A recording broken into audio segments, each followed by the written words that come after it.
निसंतान दंपति पर गणेश जी की कृपा। एक गांव में एक सेठ और सेठानी रहते थे। वे बहुत ही धार्मिक प्रवृत्ति के थे और गणेश भगवान के अनन्य भक्त थे। वे दोनों बिना चुके हर बुधवार गणेश जी का व्रत रखते थे और शाम को 11 ब्राह्मणों को भोजन खिलाने के बाद ही अपना व्रत खोलते थे। सेठ जी का काफी बड़ा परिवार था। वे सब आपस में बड़े प्यार और भाईचारे से रहते थे। लेकिन सेठ और सेठानी की कोई संतान नहीं थी। इस विषय पर परिवार और गांव के लोग आपस में कानाफूसी करते थे, कहते कि सेठानी बांझ है। यह सब बातें सुनकर सेठ और सेठानी बहुत दुखी होते थे। एक बुधवार के दिन सेठ और सेठानी गणेश जी की पूजा संपन्न करके मंदिर से बाहर आ रहे थे। तभी उन्हें सीढ़ियों पर एक छोटा सा बच्चा अकेले बैठा हुआ दिखा। बच्चे को देखते ही दोनों उसके पास गए और पूछा कि तुम्हारे माता पिता कहाँ है। लेकिन बच्चे ने अभी तक ठीक से बोलना नहीं सीखा था, इसीलिए वह बोल नहीं पाया। वह दोनों बच्चे के पास शाम तक बैठे रहे। तब तक पंडित जी और सेठ जी ने नौकरों ने आसपास जाकर बच्चे के माता पिता को खोजने की कोशिश की, लेकिन उन्हें बच्चे के माता पिता की कोई खबर नहीं मिली।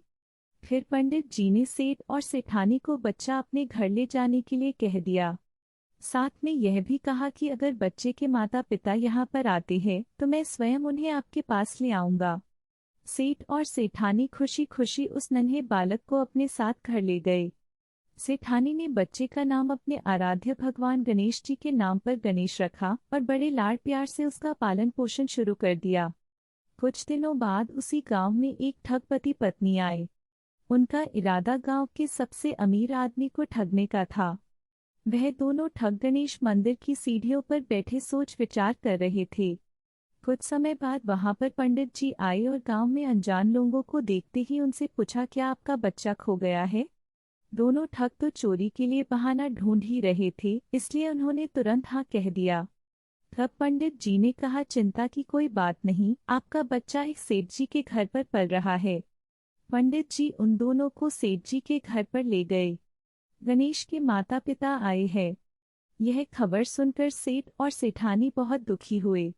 सेठ जी ने उन दोनों पति पत्नी को एक रात के लिए अपने अतिथि गृह में ठहराया। अब वह दोनों ठग सिर्फ मौके की फिराक में थे।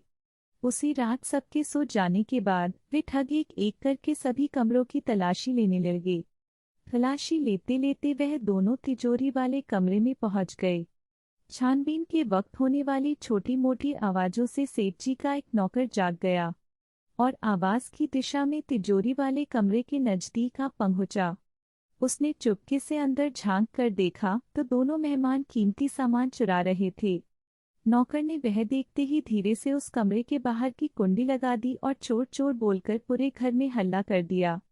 शोरगुल की आवाज सुनते ही घर के सारे लोग इकट्ठा हो गए। फिर सेठ जी ने उन दोनों चोर पति पत्नी को कमरे से बाहर निकाला और सुबह सुबह पंचायत में हाजिर कर दिया। सेठ जी ने सरपंच जी को पूरा मसला बताया और कहा कि ये दोनों तो चोर है, अब हम पुत्र गणेश को इन दोनों को नहीं देंगे। लेकिन वह दोनों ठग पति पत्नी अपनी जिद पर अड़ गए और बच्चे को ले जाने की जिद करने लगे। सरपंच जी ने इस गंभीर समस्या का एक तोड़ निकाला। उन्होंने सेठानी और उस दूसरी औरत को गणेश के सामने खड़ा कर दिया और कहा, जिसके भी आंचल से दूध की धार गणेश के मुंह में जाएगी, बालक गणेश उसके पास रहेगा। फिर वे दोनों अपने अपने आंचल मुंह के सामने फैलाकर खड़ी हो गई। सेठानी जी मन ही मन गणेश भगवान के नाम का जाप कर रही थी। देखते ही देखते गणेश भगवान की कृपा से सेठानी के आंचल से दूध की एक धारा गणेश के मुंह में गिरी और इस तरह बालक गणेश सेठ और सेठानी के साथ हमेशा के लिए रहने लगा। तो यह थी बुधवार व्रत को सुनी और पढ़ी जाने वाली गणेश भगवान की कहानी। धन्यवाद दोस्तों, ये कहानी आपको कैसी लगी कमेंट करके जरूर बताएं।